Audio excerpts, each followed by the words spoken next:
ज्ञानज्योती सावित्रीबाई फुले आधार योजना। तर यामध्ये first year, second year, third year आणि फायनल इयर अशा प्रकारे संपूर्ण विद्यार्थ्यांनी फॉर्म भरलेले आहे आणि इयर वाईज ह्या लिस्ट लागणे सुद्धा सुरू आहे। संपूर्ण जिल्ह्याच्या लिस्ट लागत आहे, परंतु लिस्ट ऑफलाईन आहे, त्यामुळे तुम्हाला लिस्ट बघण्यासाठी तुमच्या ऑफिसला जावं लागेल, कारण संपूर्ण लिस्ट आपल्यापर्यंत येत नाही आहे। तर या अगोदर आपण पहिली यादी म्हणजे जे फर्स्ट इयरला विद्यार्थी आहेत त्यांची यादी दिलेली होती।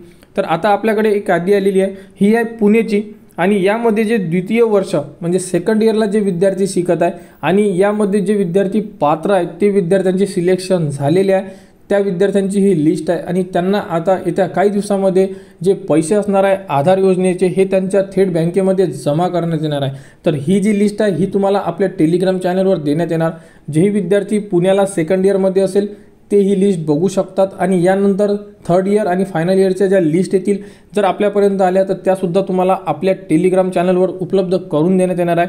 आणि बाकीचे जिल्ह्याचे जे विद्यार्थी आहे त्यांनी आपल्या समाज कल्याण ऑफिसला व्हिजिट करा आणि जेणेकरून तिथे एकदा अपडेट चेक करा की लिस्ट लागलेली आहे का, आणि लागली असेल तर त्यांच्याकडून लिस्ट घेऊ शकता, लागली नसेल तर तुम्ही त्यांना विचारू शकता की लिस्ट कधीपर्यंत लागेल, म्हणजे तुम्ही त्या तारखेला परत जाऊन त्यांच्याकडून लिस्ट बघू शकता किंवा त्यांच्याकडून तुम्हाला कोणता कॉन्टॅक्ट नंबर भेटत असेल तर तो घ्या, जेणेकरून लिस्ट लागली का तुम्ही त्यांना विचारू शकता। कारण ऑफलाईन प्रोसेस असल्यामुळे लिस्ट मिळणे खूप कठीण आहे।